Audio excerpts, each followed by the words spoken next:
Hello aspirants, welcome to the official YouTube channel of WBPSC ওয়ালা। তোমরা WBCS 2023 prelims পরীক্ষা দিয়েছো। কারোর কারোর এক্সাম খুব ভালো হয়েছে, কারোর কারোর এক্সাম ভালো হয়নি, আরও ভালো করে পড়তে হবে। সিলেবাস মোটামুটি সবাই প্রথম থেকে শেষ পর্যন্ত বাড়িতে থেকে কমপ্লিট করো, ওকে। এবং আমাদের ব্যাচের কথা তো তোমরা সবাই কম বেশি জানো। যদি কেউ মনে করো যে ব্যাচে জয়েন করবে, তারা ব্যাচে জয়েন করতে পারো, সাকসাম ফাউন্ডেশন ব্যাচ যেটা এসছে। তো এই ভিডিওতে বা এই সিরিজে আমি তোমাদের প্রত্যেকটা চ্যাপ্টারের যে কি কনসেপ্টগুলো আছে, ওকে, অতটা ইন ডিটেলসে কিছু নয়, কিন্তু প্রত্যেকটা চ্যাপ্টার আমাদের যেগুলো ডাব্লিউবিসিএস পরীক্ষার নিরিখে খুব গুরুত্বপূর্ণ চ্যাপ্টার, তো সেই চ্যাপ্টারগুলো কিভাবে আমরা পড়বো, বা একটা চ্যাপ্টারের তো সমস্ত জায়গা থেকেই প্রশ্ন আসে না, তার মধ্যে কিছু টপিক, কিছু সাব টপিক থাকে, তো সেই জায়গাগুলো কোনগুলো সেইগুলো আমি এই সিরিজের মধ্যে কমপ্লিট করার চেষ্টা করব। তো দেখো, আজকে আমরা যে পার্টটা নিয়ে মেনলি আলোচনা করব সেটা হচ্ছে যে আমাদের কেমিস্ট্রির মধ্যে অত্যন্ত গুরুত্বপূর্ণ একটা জায়গা, that is states of matter. Okay, পদার্থের অবস্থা। এটা এনসিইআরটির, তোমরা যদি সায়েন্সের বই দেখো তো এনসিইআরটির সায়েন্সের বইতে কিন্তু একদম ফার্স্টেই আমাদের এই চ্যাপ্টারটা বেসিক্যালি আছে। ওকে, এনসিইআরটির সায়েন্সের বইতে ফার্স্টেই এই চ্যাপ্টারটা আছে, একদম স্টেটস অফ ম্যাটার, মানে একটা পদার্থের কতগুলো অবস্থা হয়। তো খুব বেসিক বেসিক কোয়েশ্চেন এখান থেকে আসে।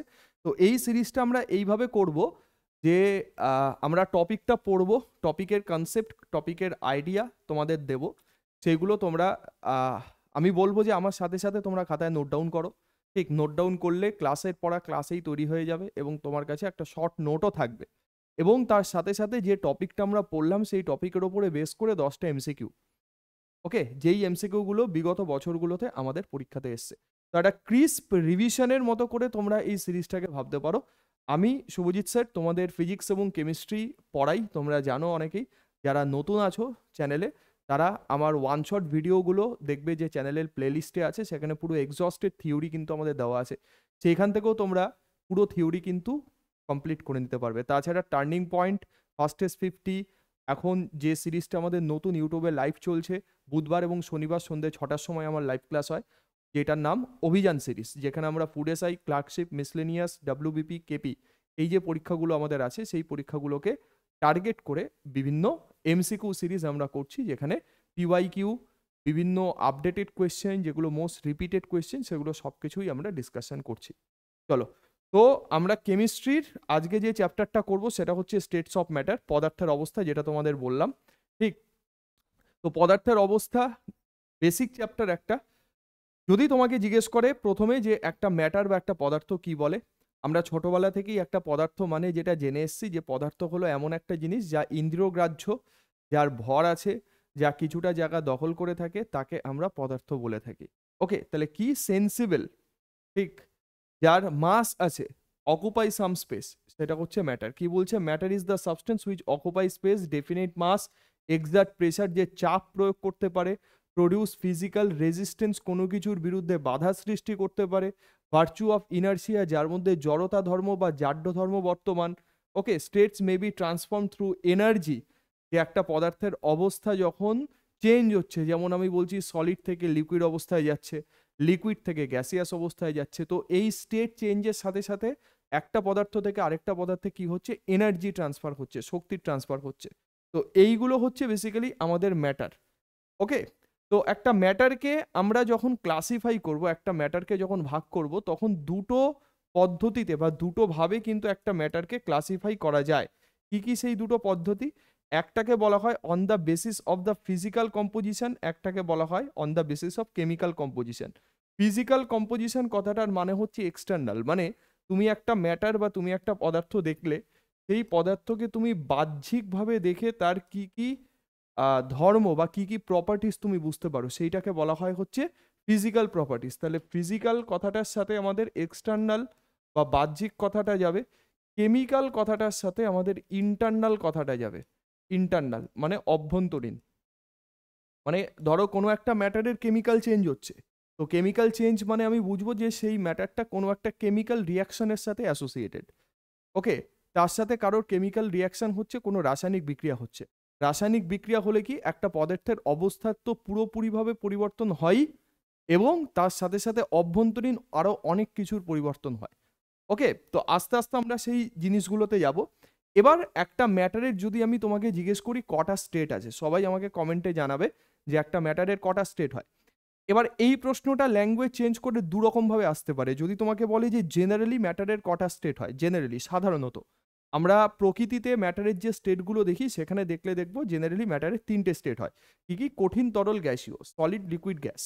কিন্তু যদি আমাকে জিজ্ঞেস করে যে টোটাল নাম্বার অফ স্টেট ম্যাটারের কত আছে, বলবে টোটাল নাম্বার অফ স্টেট ম্যাটারের আছে হচ্ছে 5টা। পরবর্তীতে ফোর্থ স্টেট যেটা প্লাজমা অবস্থা, এবং ফিফথ স্টেট যেটাকে বলা হয় বিইসি বা বোস আইনস্টাইন কন্ডেনসেট, এই দুটো অবস্থার কথা কিন্তু জানা গেছে। এবার নিউলি ডিসকভার্ড স্টেট যদি বলে, আমরা 5 নম্বর অবস্থাতে দেখব যে বিইসি স্টেট আছে, যে স্টেটটা হচ্ছে পদার্থের নিউলি ডিসকভার্ড স্টেট, মানে একদম নতুন যে স্টেটটা ম্যাটারে ডিসকভার হয়েছে সেটা। আচ্ছা, তো আমরা এক এক করে যাই প্রথমে। তো দেখো স্টেটস অফ ম্যাটারে আমরা যদি জাস্ট একটা বেসিক আইডিয়া দিতে চাই, তাহলে বেসিক আইডিয়া আমরা এইভাবে দেব। যেমন আমরা যদি সলিড, লিকুইড, গ্যাস আর প্লাজমা 4টে স্টেট এখানে দেখানো আছে, সেই স্টেটগুলোকে কম্পেয়ার করি, তুমি দেখছো যে সলিডের যে মলিকুলগুলো আছে সেই মলিকুলগুলো খুব কম্প্যাক্ট অবস্থায় আছে। সলিডের মলিকুলগুলো কি হচ্ছে যে একজন আরেকজনের সাথে প্রায় গায়ে লেগে আছে, ওই জন্য সলিডের মলিকুল কি বলবো, কম্প্যাক্ট অবস্থায় আছে। গেল। সলিডের থেকে যখনই আমরা লিকুইডের দিকে যাচ্ছি তখন দেখছি যে মলিকুলগুলো কি হচ্ছে, আস্তে আস্তে আস্তে আস্তে তাদের মধ্যে গ্যাপ বেড়ে যাচ্ছে। এই যে আস্তে আস্তে আস্তে আস্তে গ্যাপ বেড়ে যাওয়া, তার মানে অ্যাটমিক বা মলিকুলার যে স্পেস, ওকে, মানে দুটো মলিকুলের মধ্যে, দুটো অণুর মধ্যে যে স্থান বা গ্যাপটা আছে, সেই গ্যাপটা আস্তে আস্তে বাড়ছে, এবং গ্যাপটা বেড়ে যাওয়ার সাথে সাথে তাদের অ্যাট্রাকশন কি হবে, আকর্ষণ বল কমে যাবে। তুমি বলবে যে মলিকুলগুলো এইভাবে অবস্থান করলে তাদের মধ্যে যে আকর্ষণ বল থাকবে, মলিকুলগুলো এইভাবে অবস্থান করলে তাদের মধ্যে আকর্ষণ বল একটু হলেও কমে যাবে। তাহলে ইন্টারমলিকুলার স্পেসের সাথে ইন্টারমলিকুলার অ্যাট্রাকশনের ইনভার্স রিলেশন আছে, যে দুটো মলিকুলের মধ্যে স্পেস যদি বেড়ে যায় তাহলে দুটো মলিকুলের মধ্যে অ্যাট্রাকশন ফোর্স যেটা হবে সেই অ্যাট্রাকশন ফোর্স কিন্তু কমে যাবে। তাহলে এটা গেল সলিড, এটা গেল লিকুইড। আচ্ছা, লিকুইডের পরে যদি আমি গ্যাসিয়াস স্টেটের কথা বলি, তো গ্যাসিয়াস স্টেটে তুমি দেখো একটা জিনিস, যে মলিকুলগুলো আরও ছড়াচ্ছে, মলিকুলগুলো আরও ছড়াচ্ছে এবং কন্টেনারের বাইরে মলিকুল বেরিয়ে গেছে, এবং কন্টেনারের বাইরে বেরিয়ে যাওয়ার জন্য গ্যাসিয়াস মলিকুলসের সাথে একটা কথা এখানে অ্যাসোসিয়েটেড, সেই কথাটা হচ্ছে র্যান্ডম মোশন। তোমাকে পরীক্ষাতে এরকম কোয়েশ্চেন দেবে যে র্যান্ডম মোশনে কোন স্টেটের মলিকুল থাকতে পারে, তুমি বলবে যে র্যান্ডম মোশনে থাকে গ্যাসিয়াস স্টেটের মলিকুল, যেটাকে বলা হয় ব্রাউনিয়ান মোশন। সেটা ইতস্ততভাবে যেদিক সেদিক ইচ্ছে তারা ছুটে বেড়াতে পারে। এই ব্যাপারটা কিন্তু আমাদের গ্যাসিয়াস মলিকুলসের ক্ষেত্রে আছে। এবার ব্যাপারটা কি, গ্যাসিয়াস মলিকুলস থেকে যখন আমি প্লাজমা স্টেটে আসবো, না ভালো করে বোঝো, গ্যাসিয়াস মলিকুল থেকে যখন আমি প্লাজমা স্টেটে আসবো, তো প্লাজমা স্টেটে তুমি দুটো ডিফারেন্ট টাইপের মলিকুল কিন্তু দেখতে পাচ্ছ। একটা দেখো কালারটা কিন্তু চেঞ্জ হয়ে গেছে, ভালো করে বুঝবে, কালারটা চেঞ্জ হয়ে গেছে, ওকে, নীল এবং লাল। তাহলে কি স্যার প্লাজমা স্টেটে দুটো টাইপের মলিকুল দেখা যায়? না, প্লাজমা স্টেটে দুটো টাইপের মলিকুল নয়, এর সাথে কম্পেয়ারে যদি আমি এটাকে করি, দুটো টাইপের মলিকুল নয়, একই মলিকুলের দুটো আলাদা স্টেট। ঠিক আছে, আরেকটা ছবি আমি দেখাবো, সেখানে আরো ভালো করে বলছি যে প্লাজমা স্টেট কিভাবে ডেভেলপড হয়, বা প্লাজমা স্টেটটা কি, কি ধরনের অ্যাটমসফিয়ার আমার লাগবে প্লাজমা স্টেট তৈরি হতে গেলে, সেটা আমরা একটু বাদে যাচ্ছি। তাহলে মলিকুলার ইন্টারপ্রিটেশন, এইটা হচ্ছে আমাদের মাইক্রোস্কোপিক ভিউ। আমরা যদি সলিড, লিকুইড, গ্যাসকে মাইক্রোস্কোপ দিয়ে দেখি, তাহলে মাইক্রোস্কোপ দিয়ে দেখলে মাইক্রোস্কোপিক ভিউ আমরা এই জিনিসটা পাবো, যে একটা সলিড, একটা লিকুইড, একটা গ্যাসে কি ধরনের জিনিস হতে পারে। তো আশা করি ক্লিয়ার এই জিনিসটা নিয়ে বা এই পার্টটা নিয়ে কারোর কোনো সমস্যা নেই।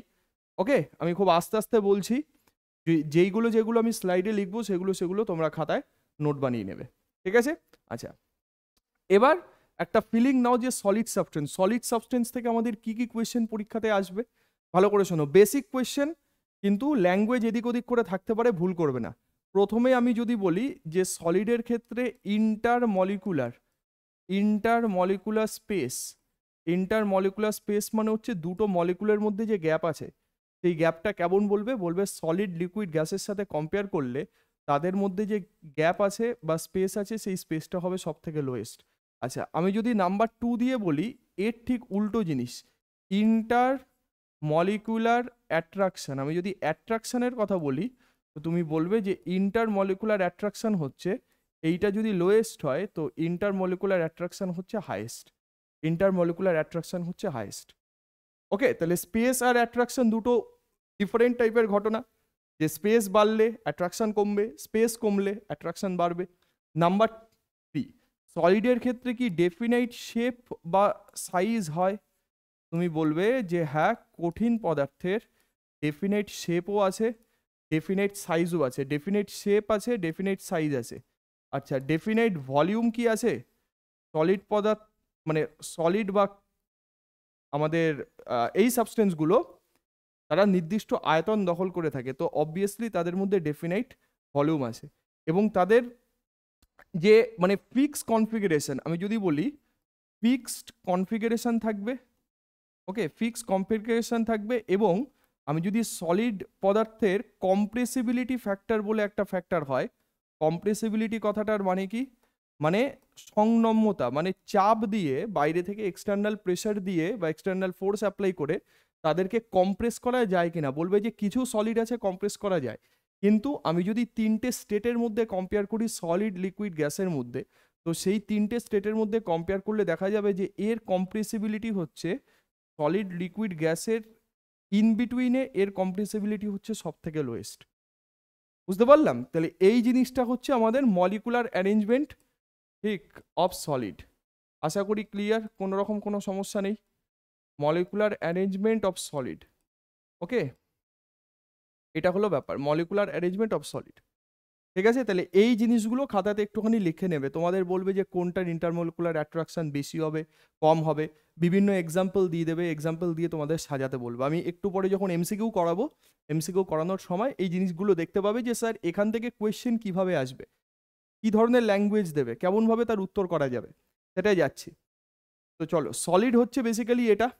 তাহলে সলিডের পরে এবার আমরা একটা জিনিস বুঝবো যে স্যার সলিড তো আমরা প্রকৃতিতে অনেক টাইপের দেখি, তাহলে আমাদের যে সলিডগুলো আমরা দেখতে পাই সেই সলিডগুলোকে ক্লাসিফাই করলে কটা ভাগ হবে? তুমি বলবে যে সলিডগুলোকে ক্লাসিফাই করলে দুটো টাইপের সলিড মেনলি হয়, একটাকে বলা হয় ক্রিস্টালাইন সলিড, একটাকে বলা হয় অ্যামরফাস সলিড। আচ্ছা, ক্রিস্টালাইন সলিড আর অ্যামরফাস সলিডের মধ্যে পার্থক্য কি? শোনো, ক্রিস্টালাইন মানে হচ্ছে তারা যাদের মধ্যে আলো পড়লে চকচক করবে, সিম্পল কথা বুঝবে, ঠিক, কারণ আমরা খালি চোখে তো মাইক্রোস্কোপিক লেভেলে যেতে পারবো না, আমরা দেখে কি মানে কেমন ভাবে বুঝবো যে কোনটা ক্রিস্টালাইন কোনটা অ্যামরফাস? একটাকে বলা হয় নিয়তাকার, একটাকে বলা হয় অনিয়তাকার। ক্রিস্টালাইন কথাটার মানে নিয়তাকার, অ্যামরফাস কথাটার মানে অনিয়তাকার। তাহলে যাদের মধ্যে লাইট ফেললে চকচক করে এবং মাইক্রোস্কোপিক লেভেলে নামলে যাদের মধ্যে মলিকুলার অ্যারেঞ্জমেন্ট, প্রত্যেকটা মলিকুল একটা সুনির্দিষ্ট স্তরে বিন্যস্ত থাকবে এবং যাদের মধ্যে একটা প্রপার অ্যারেঞ্জমেন্ট থাকবে, ঠিক আছে, তুমি ছবি দেখলেই জিনিসটা ফিল করতে পারবে যে ক্রিস্টালাইন আর অ্যামরফাস কেন হয়। যেমন ধরো আমি যদি বলি যে সিলিকনেরই যৌগ বলছি, সিলিকন দিয়ে কাচও তৈরি করা হয়, বা সিলিকন দিয়ে কাচেরই একটা স্পেশাল পার্ট কোয়ার্টজ বলে, যেটা দিয়ে আমরা বাড়িতে অপটিক্যাল ফাইবার তৈরি করি, মানে অপটিক্যাল ফাইবার যেটা দিয়ে আর কি বানানো quartz glass, high quality glass, ঠিক, তো সেটা কিন্তু চকচক করে। আবার নর্মাল আমরা যে কাচ দেখি সেই কাচ কিন্তু চকচক করে না। তো কাচ হচ্ছে অ্যামরফাস, কিন্তু কাচের মধ্যে কোয়ার্টজ যে টাইপটা আছে সেটা কিন্তু ক্রিস্টালাইন। তো কাচ এমনই মানে একটাই মেটেরিয়াল, তো একটা মেটেরিয়ালেরই একটা অ্যামরফাস জিনিস তৈরি হচ্ছে, একটা এই জিনিস তৈরি হচ্ছে, এর মধ্যে কি মানে কি পার্থক্য আছে, মলিকুলার অ্যারেঞ্জমেন্টটা কি? ফার্স্টে এই জিনিসটা ভালো করে বোঝো, এই ছবিটা ভালো করে দেখো, পুরো ফিলিংস নাও যে কি জিনিস বা কেমন ভাবে কি হয় না হয়। শোনো, the appearance of amorphous glass, the appearance of crystalline glass. আচ্ছা, ক্রিস্টালাইন গ্লাসের মধ্যে তুমি একটা জিনিস ভালো করে দেখতে পাচ্ছ যে প্রত্যেকটা মলিকুলের মধ্যে যে গ্যাপ আছে সেই গ্যাপগুলো সমান। ধরো প্রত্যেকটাই 6 মেম্বার রিং আছে, দেখতে পাচ্ছ যে হ্যাঁ প্রত্যেকটাই 6 মেম্বার রিং, প্রত্যেকটাই, ইচ অ্যান্ড এভরি রিং তোমার কত মেম্বার হবে? ইচ অ্যান্ড এভরি রিং তোমার 6 মেম্বার আছে, এটাও 6, এটাও 6, এটাও 6, এটাও এটাও এটাও এটাও এটাও এটাও প্রত্যেকটাই 6। এবং তাদের মধ্যে তুমি গ্যাপকে লক্ষ্য করো, এটা এটা এটা এটা প্রত্যেকটা গ্যাপ কিন্তু সমান। তো তুমি বলবে যে এদের মধ্যে যে মলিকুলার অ্যারেঞ্জমেন্ট আছে সেই মলিকুলার অ্যারেঞ্জমেন্ট হচ্ছে ফিক্স প্যাটার্নের, ঠিক আছে। তার মানে আমরা ক্রিস্টালাইনের ক্ষেত্রে বললাম যে এদের অ্যারেঞ্জমেন্ট হচ্ছে ফিক্স প্যাটার্নের অ্যারেঞ্জমেন্ট। কিন্তু যখন তুমি অ্যামারফাসে চলে আসবে, ধরো এরই যদি আমি অ্যামারফাস বলি, ধরো এটা সিলিকনেরই যৌগ বললাম, এটা সিলিকন, এটাও সিলিকন, তো এর মধ্যে যদি মানে সিলিকনেরই অ্যামারফাস যদি হয়, তুমি এই শেপটার সাথে এর কম্পেয়ার করো, এর সাথে এর কম্পেয়ার করো, এর সাথে এর কম্পেয়ার করো, এর সাথে এর কম্পেয়ার করো, ওকে, এটার কম্পেয়ার করো, তুমি দেখো তো যে প্রত্যেকটার মধ্যে গ্যাপ সমান আছে কিনা।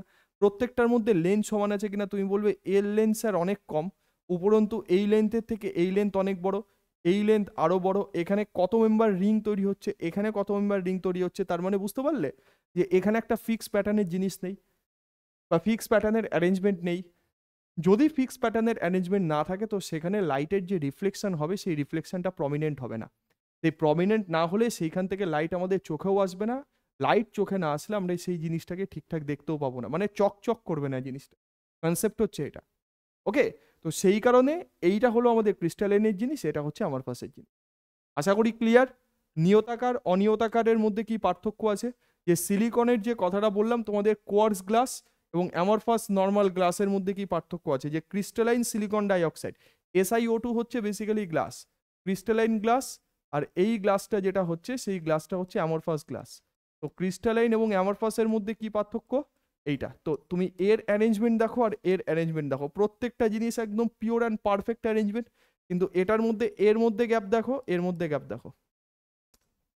ওকে, তাহলে দুটো ছবি তোমাদের দেখিয়ে দিলাম, একই কম্পাউন্ডের মানে একই মেটেরিয়ালের দুটো আলাদা আলাদা যৌগ, যার মধ্যে একটা ক্রিস্টালাইন হবে একটা আমরফাস হবে। বলবে হ্যাঁ স্যার ক্লিয়ার, দারুণভাবে ক্লিয়ার হচ্ছে, কারণ ছবি দিয়ে পুরো সায়েন্স আমরা বুঝে যাচ্ছি। তো এর থেকে ভালো আর কি হতে পারে, ঠিক আছে? এইভাবে সায়েন্সের কনসেপ্ট ক্লিয়ার রাখতে হবে। তো অবশ্যই তোমরা কমেন্ট বক্সে জানাবে যে তোমাদের ফিলিংস কেমন হচ্ছে, মাথায় জিনিসগুলো ঢুকছে কিনা। কারণ আমি যদি শুধু ক্রিস্টালাইন আর অ্যামরফাস লিখে দিতাম তাহলে কিন্তু সেই জিনিসটা ক্লিয়ার হতো না। এবার পরীক্ষার জন্য এক্সাম্পলগুলো ভালো করে পড়বে।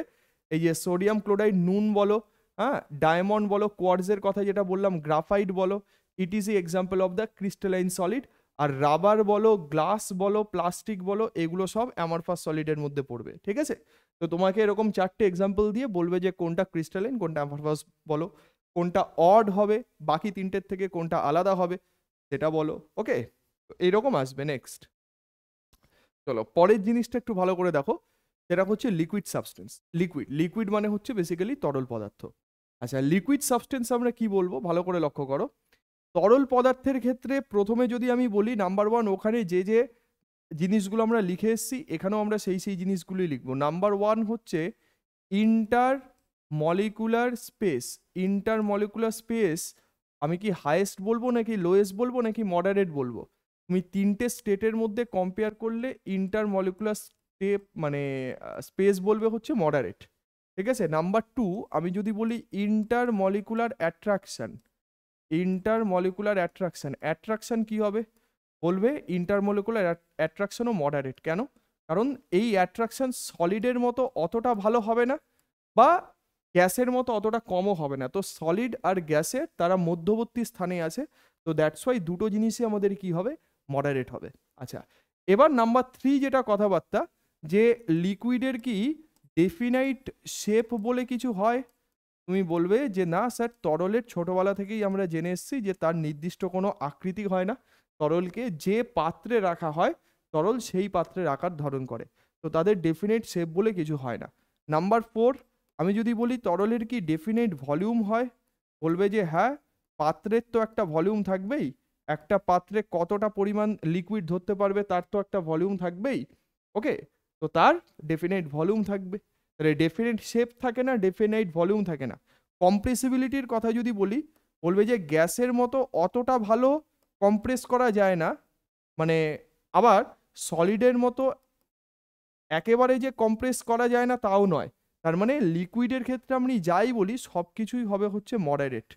লিকুইডের ক্ষেত্রে এভরিথিং সেটা হচ্ছে মডারেট হবে। ওকে, লিকুইডের ক্ষেত্রে সব কিছুই হবে মডারেট, মাইন্ড ইট। তাহলে লিকুইড মলিকুলসের যদি আমরা জিনিস বলি তাহলে সেই জিনিসটা এরকম হবে। ওকে, তার মানে সলিড জিনিসকে আমরা যদি হিট দিই একটুখানি, সলিড জিনিস আছে আমার কাছে, তাকে যদি একটুখানি তাপ দেওয়া হয় তাহলে তাপ দিলে তার মধ্যে কি হবে, সলিডের মলিকুলসগুলোর মধ্যে মলিকুলার ইন্টারাকশন আস্তে আস্তে কমে যাবে, মলিকুলসগুলো আরো দূর দূর দূর দূর দূর দূর যেতে আরম্ভ করবে। তাহলে সলিড মলিকুলসগুলো কিসে কনভার্ট হবে? বলবে সলিড মলিকুলসগুলো লিকুইড স্টেটে কনভার্ট হয়ে যাবে, সলিড কনভার্ট হয়ে যাবে লিকুইডে। গেল? তাহলে লিকুইডের জায়গাটা আশা করি ক্লিয়ার, লিকুইড নিয়ে কোনো রকম কোনো প্রবলেম নেই, লিকুইড এই ধরনের দেখতে, ঠিক আছে? আচ্ছা, এবার একটা জিনিস এখানে একটু শুনে রাখো, জিনিসটা হচ্ছে ফ্লুইড। আচ্ছা, ফ্লুইড কথাটার মানে কি? ফ্লুইড মানে হচ্ছে প্রবাহী, আর লিকুইড মানে হচ্ছে তরল। আচ্ছা, ফ্লুইড কথাটার সাথে যে কথাটা যাবে সেই কথাটা হচ্ছে ফ্লো। ফ্লো মানে হচ্ছে যারা প্রবাহিত হতে পারে, একটা জায়গা থেকে আরেকটা জায়গাতে মুভ করতে পারে। তুমি বলবে লিকুইড তো মুভ করতে পারে স্যার। গ্যাসের কণা যদি দেখি, গ্যাসও তো একটা জায়গা থেকে আরেকটা জায়গাতে মুভ করতে পারে। তার মানে ফ্লো কথাটা যার সাথেই অ্যাসোসিয়েটেড সেই হবে হচ্ছে ফ্লুইড। তাহলে ফ্লো কথাটা কার সাথে অ্যাসোসিয়েটেড? বলবে লিকুইডের সাথেও ফ্লো কথাটা অ্যাসোসিয়েটেড, গ্যাসের সাথেও ফ্লো কথাটা অ্যাসোসিয়েটেড। তো লিকুইড এবং গ্যাস এই দুটো জিনিসই আমাদের ফ্লুইডের আন্ডারে পড়বে। কিন্তু ফ্লুইড কখনো সলিড হবে? বলবে না, সলিড তো ফ্লো করতে পারে না, তাহলে হবে না। ঠিক, তার মানে প্রবাহিত হওয়া, একটা জায়গা থেকে আরেকটা জায়গাতে যাওয়া, কনসেপ্টেই। ঠিক আছে, চলো তাহলে লিকুইড আমরা বুঝলাম। লিকুইড বোঝার পরে লিকুইড থেকে খুব বেশি কোয়েশ্চেন এখানে আসে না। যেই কোয়েশ্চেন আসবে তোমাদের জাজমেন্টাল কোয়েশ্চেন দেবে, জাজমেন্টাল কোয়েশ্চেন তোমরা এখান থেকেই আনসার করে দিতে পারবে। নেক্সট হচ্ছে আমরা যেটা বুঝবো সেটা হচ্ছে গ্যাসিয়াস সাবস্টেন্স, গ্যাসীয় পদার্থ। তো দেখো, গ্যাসিয়াস পদার্থ মানে গ্যাসিয়াস সাবস্টেন্সের সাথে একটা কথা অ্যাসোসিয়েটেড, সেটাকে বলা হয় হচ্ছে ব্রাউনিয়ান মোশন। আমি যাচ্ছি। তো প্রথমে আমরা যেভাবে যেভাবে পরপর সিকোয়েন্স ওয়াইজ করলাম আমরা দেখে নিই। গ্যাসিয়াস সাবস্টেন্সের কি ইন্টারমলিকুলার অ্যাট্রাকশন, গ্যাসিয়াস সাবস্টেন্সের ইন্টারমলিকুলার অ্যাট্রাকশন কি হবে? বেশি হবে না কম হবে যদি জানতে চায়, তো বলবে যে গ্যাসিয়াস সাবস্টেন্সের ইন্টারমলিকুলার অ্যাট্রাকশন বেশি হবে। ভুল বললাম, গ্যাসিয়াসের ইন্টারমলিকুলার অ্যাট্রাকশন কম হবে, লোয়েস্ট। ঠিক। আচ্ছা, নাম্বার 2 আমি যদি বলি যে ইন্টারমলিকুলার স্পেস, গ্যাসিয়াস সাবস্টেন্সের ইন্টারমলিকুলার স্পেস কি? বলবে যে তাদের মধ্যে স্পেস হচ্ছে সব থেকে বেশি, তো ইন্টারমলিকুলার স্পেস হবে গ্যাসিয়াস সাবস্টেন্সের হাইয়েস্ট। আচ্ছা, গ্যাসের কোনো ডেফিনেট শেপ আছে? বলবে না। গ্যাসের ক্ষেত্রে আমরা যদি ডেফিনেট শেপের কথা বলি, তো এর কিন্তু কোনো ডেফিনেট শেপ বলে কিছু হয় না, তাহলে ডেফিনেট শেপ লিখে নো। গ্যাসের ক্ষেত্রে কোনো ডেফিনেট ভলিউম হয়? আমি যদি বলি যে গ্যাসকে কতটা জায়গার মধ্যে রাখতে পারবে, গ্যাস কোনো নির্দিষ্ট জায়গার মধ্যে থাকে না, গ্যাস সবসময় ছড়িয়ে থাকে। তো তার ক্ষেত্রে ডেফিনেট শেপও থাকবে না, ডেফিনেট ভলিউমও থাকবে না। 5 নম্বর কি? যেটা আমরা কম্প্রেসিবিলিটির কথা বলেছিলাম, সংনম্যতা। তো তোমরা চিন্তা করে দেখো যে চাপ দিয়ে কাকে বেশি কম্প্রেস করা যায়। ওকে, চাপ দিয়ে কাকে বেশি কম্প্রেস করা যায়? তোমার কাছে সলিড লিকুইড গ্যাস দিস, তুমি বলবে গ্যাসকে চাপ দিয়ে আমি সব থেকে বেশি কম্প্রেস করতে পারবো। তাহলে কম্প্রেসিবিলিটি গ্যাসের ক্ষেত্রে কি হবে? গ্যাসের ক্ষেত্রে কম্প্রেসিবিলিটি হাইয়েস্ট হবে। আর আরেকটা কোয়েশ্চেন এখান থেকে আসে, যেটা হচ্ছে যে গ্যাস, এই গ্যাসগুলো তো দেখো যে কোনো পার্টিকেল, যে কোনো মলিকুল ইতস্ততভাবে যেদিক সেদিক ঘুরে বেড়াচ্ছে, তো এই যে যেদিক সেদিক ঘুরে বেড়ানো, এই মোশনটাকে বলা হয় হচ্ছে ব্রাউনিয়ান মোশন। রবার্ট ব্রাউন এই জিনিসটাকে প্রথম অবজার্ভ করেন, এবং তিনি গ্যাসের অণুর গতীয় তত্ত্বতে, যেটাকে কাইনেটিক থিওরি অফ গ্যাস বলা হয়, সেইখানে এই ব্রাউনিয়ান মোশন কথাটা প্রথম তিনি চালু করেন বা উদ্ভাবন করেন। যাই হোক, তো নাম্বার 6 কি বলবে? যে র্যান্ডাম মোশন, গ্যাসের অণুগুলি একমাত্র র্যান্ডাম মোশন বা ক্যাওটিক মোশন, যা বলো ক্যাওস তৈরি করা, যেটাকে আমরা বলি র্যান্ডম মোশন বা ক্যাওটিক মোশনে থাকতে পারে। এই র্যান্ডম মোশন বা ক্যাওটিক মোশনকেই বেসিক্যালি বলা হয় হচ্ছে ব্রাউনিয়ান মোশন। ওকে, ব্রাউনিয়ান মোশন। কথা বোঝা গেল কি বলছি? এই হচ্ছে কনসেপ্ট আমাদের। তাহলে গ্যাস নিয়ে কোনো রকম কোনো সমস্যা নেই। গ্যাস কি হয়? এইটা যদি আমাদের পাত্র থাকে, এই পাত্রের মধ্যে গ্যাস ইতস্ততভাবে ছুটে বেড়াচ্ছে, এবং পাত্রের দেয়ালে তারা কি করছে? বল প্রয়োগ করছে। পাত্রের দেওয়ালে যখনই তারা বল প্রয়োগ করছে, তাদের একটা মোমেন্টামের চেঞ্জ হচ্ছে। এই মোমেন্টামের চেঞ্জ মানে হচ্ছে বেসিক্যালি ফোর্স। এই ফোর্স থেকে তৈরি হয় হচ্ছে প্রেশার। ঠিক আছে, তো সেগুলো আমরা কেটিজি, কাইনেটিক থিওরি অফ গ্যাস, যখন পড়বো, ওটা ডাব্লিউবিসিএস মেইনসের পরীক্ষার জন্য খুব ইম্পর্টেন্ট টপিক একটা। ঠিক আছে, গ্যাসের গতীয় তত্ত্ব, তো সেইখানে আমরা আলোচনা করব। তো আশা করি সলিড লিকুইড গ্যাস নিয়ে, ঠিক আছে, 3টে স্টেট নিয়ে কারোর কোনো রকম কোনো বিন্দুমাত্র ডাউট নেই। ঠিক আছে, সবার ক্ষেত্রে সলিড লিকুইড গ্যাস যে 3টে স্টেটের যে ব্যাপার স্যাপারগুলো আছে, সেই ব্যাপার স্যাপারগুলো আশা করি ক্লিয়ার, কোনো সমস্যা নেই। আচ্ছা, এবার আমরা ম্যাটারের চতুর্থ অবস্থায় আসব, প্লাজমা স্টেট। তোমাকে ডিরেক্ট কোয়েশ্চেন একটা পরীক্ষাতে দেয় যে প্লাজমা স্টেটটা কি, তুমি বলো, বা প্লাজমা স্টেট একটা ম্যাটারের কত নম্বর স্টেট? তুমি বলবে যে একটা ম্যাটারের ফোর্থ স্টেট, চতুর্থ অবস্থার নাম হচ্ছে বেসিক্যালি প্লাজমা। চতুর্থ অবস্থার নাম হচ্ছে প্লাজমা। আচ্ছা, প্লাজমা স্টেটটা কি একটু ভালো করে আমরা দেখে নিই। শোনো, যখন আমার কাছে গ্যাস মলিকুলস আছে না, যখন আমার কাছে গ্যাস আছে, এই গ্যাসকে যখন তুমি এক্সট্রিমলি হিট করছো, ঠিক, এই গ্যাসকে যখন তুমি এক্সট্রিমলি হিট করছো, হিট করার পরে কি হয় জানো তো, এই গ্যাসগুলো আয়নিত অবস্থায় চলে যায়, আয়োনাইজড হয়ে যায়। গ্যাসগুলো কি বলছি, আয়োনাইজড, আয়োনাইজড হয়ে যাচ্ছে। আয়োনাইজড হওয়া মানে গ্যাসগুলো চার্জড হয়ে যাচ্ছে, চার্জড মানে গ্যাসগুলোর মধ্যে প্লাস মাইনাস আয়ন তৈরি হচ্ছে। এই যে প্রক্রিয়াটা আছে, এই প্রক্রিয়াটাকে বলা হয় হচ্ছে প্লাজমা প্রক্রিয়া।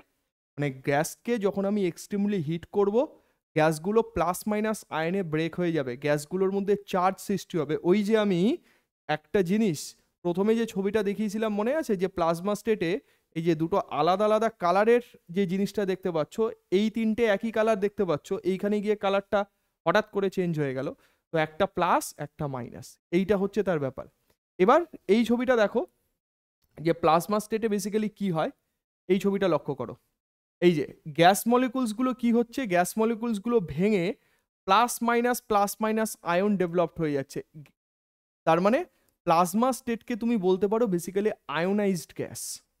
ঠিক আছে, আমরা কি বলছি, প্লাজমা স্টেট, প্লাজমা, এইটা মানে হচ্ছে আয়োনাইজড গ্যাস। কনসেপ্ট বোঝা গেল? গ্যাসকে কি করতে হবে, আয়নিত করতে হবে, তার জন্য কি করতে হবে, গ্যাসকে হিট দিতে হবে। এবার তোমাকে কোয়েশ্চেন এখান থেকে কি দেবে, যে প্লাজমা স্টেট কোন ধরনের অ্যাটমসফিয়ারের সাথে অ্যাসোসিয়েটেড, হাই টেম্পারেচার না লো টেম্পারেচার, বলবে এক্সট্রিমলি হাই টেম্পারেচার। যেমন আমরা প্লাজমা স্টেট কোথায় দেখতে পাই, যে সান, সানের ইন্টারনাল কোর টেম্পারেচার, যেখানে আমাদের বেসিক্যালি নিউক্লিয়ার ফিউশন রিয়াকশনটা হচ্ছে, তোমরা নিউক্লিয় সংযোজন বিক্রিয়ার নাম সবাই জানো, যেখানে কি হচ্ছে, হাইড্রোজেন গ্যাস কম্বাইন করছে, হাইড্রোজেন গ্যাস জ্বলে, হাইড্রোজেন গ্যাসের কম্বিনেশনের ফলে কোন গ্যাস তৈরি হচ্ছে, বলবে হাইড্রোজেন গ্যাসের কম্বিনেশনের ফলে হিলিয়াম গ্যাস তৈরি হচ্ছে, এবং তার যে টেম্পারেচার থাকে, সেই টেম্পারেচারটা প্রায় 10⁸ কেলভিন টেম্পারেচার থাকে। এত হাই টেম্পারেচারে গ্যাসগুলো আয়নিত অবস্থায় চলে যায়। ঠিক আছে, এবং নতুন একটা স্টেট ম্যাটারে, যেটা হচ্ছে প্লাজমা স্টেট, এই প্লাজমা স্টেট তৈরি হয়। এই যে প্লাজমা স্টেট আছে, প্লাজমা স্টেটের উদ্ভাবককে যদি জিজ্ঞেস করে, তুমি বলবে প্লাজমা স্টেটের উদ্ভাবক হচ্ছে ডক্টর মেঘনাথ সাহা। প্লাজমা স্টেটের উদ্ভাবক কে, বলবে ডক্টর মেঘনাথ সাহা। ঠিক আছে, এবং শাখা ইকুয়েশন আছে, সেই শাখা ইকুয়েশন থেকে প্লাজমা স্টেটকে ডিফাইন করা হয় মেনলি। ওকে, এবং আয়নাইজ গ্যাস মলিকুলস তারা কিভাবে কাজ করে সেই জিনিসটাকে ডিফাইন করা হয়। তাহলে প্লাস মাইনাসের ব্যাপারটা ক্লিয়ার হলো সবার কাছে? ঠিক, তাহলে প্লাজমা স্টেট কি, কিভাবে হয় না হয়, এটা যে গ্যাসকে এতটাই হিট দিচ্ছ যে গ্যাসগুলো চার্জ আপ হয়ে যাচ্ছে, চার্জ আপ হয়ে গিয়ে তারা আয়নে ব্রেক করে যাচ্ছে, এবং সেই জিনিসটাকে আমরা বলছি আয়নাইজ গ্যাস। সেইটাই একটা ম্যাটারের নতুন স্টেটের জন্ম দিচ্ছে, যেটাকে আমরা প্লাজমা বলি। আচ্ছা, এবার এই যে এক্সাম্পল আছে, এক্সাম্পল হচ্ছে ফায়ার, আগুন। তোমাকে যদি আমি আগুন নিয়ে, মানে আগুন দেখিয়ে আমি যদি তোমায় বলি যে বলো আগুন সলিড, লিকুইড না গ্যাস, কোন স্টেটের মধ্যে পড়বে? তুমি বলবে যে স্যার আগুন তো সলিডও না, আগুন লিকুইডও না, আগুন তাহলে কি গ্যাস? গ্যাসও না, কারণ সলিড লিকুইড গ্যাসের যে বৈশিষ্ট্যগুলো আছে, আগুন কি কারোর বৈশিষ্ট্যর সাথে ম্যাচ করছে? বলবে না। তাহলে আগুন কি স্টেট? Plasma state. আমি আগুন ছাড়া ম্যাগমার কথা বলো, ওকে, এই সানের যে ইন্টারনাল কোরে যে গ্যাসগুলো জ্বলছে সেগুলোর কথা বলো, জেলির কথা বলো, এইগুলো সব কিছু হচ্ছে আমাদের প্লাজমা স্টেটের মধ্যে পড়বে। ঠিক আছে, এইগুলো সব কিছু হচ্ছে আমাদের প্লাজমা অবস্থা, প্লাজমা স্টেট। ঠিক, স্টেট ট্রান্সফরমেশনগুলো আমাদের একটু দেখতে হবে, আমি দেখাচ্ছি একটু পরে। তাহলে প্লাজমা স্টেটের একটা বেসিক আইডিয়া তোমাদের ক্লিয়ার, এর থেকে ডিপ কোয়েশ্চেন প্লাজমা থেকে তোমাদের দেবে না। ঠিক আছে, আচ্ছা, এবার প্লাজমা স্টেট তো ম্যাটারের 4 নম্বর অবস্থা। একটা ম্যাটার মানে হচ্ছে গ্যাসিয়াস সাবস্টেন্স, গ্যাসিয়াস সাবস্টেন্সকে যখন আমরা হিট করছি তখন আমরা প্লাজমা স্টেট পাচ্ছি। আচ্ছা, এবার গ্যাসিয়াস সাবস্টেন্সকে যখন আমরা কুল করব তখন কি হবে? তখন হচ্ছে বিইসি, বোস আইনস্টাইন কনডেন্সেট, যেটা নিউলি ইনভেন্টেড স্টেট একটা ম্যাটারের, যেটা fifth state of a matter. এটা তোমাদের জানতে চাইবে, ডিরেক্ট কোয়েশ্চেন তোমরা পাবে যে ম্যাটারের 4 নম্বর অবস্থার নাম বলো, প্লাজমা, 5 নম্বর অবস্থার নাম বলো, বা নিউলি ডিসকভার স্টেটের নাম বলো, বিইসি, বোস আইনস্টাইন কনডেন্সেট। তো জিনিসটা কি ভালো করে শোনো, আমরা জানি যে একটা ম্যাটারের, ওকে, বা একটা পদার্থের যদি আমরা হিট করি বা গরম করি, কত দূর পর্যন্ত ম্যাক্সিমাম গরম করতে পারবো, মানে ম্যাক্সিমাম পসিবল টেম্পারেচার, এটার যদি আমি তোমাকে লিমিট জানতে চাই, যে বলো যে ম্যাক্সিমাম কত পর্যন্ত তুমি টেম্পারেচার মাপতে পারবে বা টেম্পারেচার পর্যন্ত যাওয়া যায়, তো তার কোনো লিমিট হয় না, ম্যাক্সিমামের লিমিট হচ্ছে ইনফাইনাইট। কিন্তু আমি যদি তোমায় বলি যে টেম্পারেচার যখন তুমি কমাবে, মিনিমাম কত পর্যন্ত তুমি টেম্পারেচার কমাতে পারবে, সেই মিনিমাম টেম্পারেচারের হচ্ছে লিমিট হয়। যেমন আমি তোমাকে বলি যদি, যে আমাদের টেম্পারেচার যেটা লোয়েস্ট টেম্পারেচার আছে, সেই লোয়েস্ট টেম্পারেচার আমরা থিওরিটিক্যালি কত পর্যন্ত নামতে পারি, -273.15 ডিগ্রি সেন্টিগ্রেড, এই টেম্পারেচার পর্যন্ত আমরা থিওরিটিক্যালি নামতে পারি। ওকে, আচ্ছা, এবার এই টেম্পারেচারটাকে বেসিক্যালি বলা হয় হচ্ছে 0 kelvin temperature, 0 kelvin temperature, -273.15 degree centigrade, এটা 0 কেলভিন টেম্পারেচার গেল। এই টেম্পারেচারটা থিওরিটিক্যালি বাট প্র্যাকটিক্যালি আমরা -269 ডিগ্রি সেন্টিগ্রেড পর্যন্ত নামতে পারি, এই টেম্পারেচারটাতে লিকুইড হিলিয়াম মেনলি পাওয়া যায়, আমরা দেখাবো। তো প্লাজমা স্টেটটা ভাই কি ছিল? প্লাজমা স্টেটটা ছিল যে আমরা একটা গ্যাস নিয়ে তাকে কি করছিলাম, এক্সট্রিমলি হিট করছিলাম, প্রচণ্ড গরম করছিলাম, ঠিক? তখন আমরা কি পাচ্ছি? তখন আমরা পাচ্ছি প্লাজমা।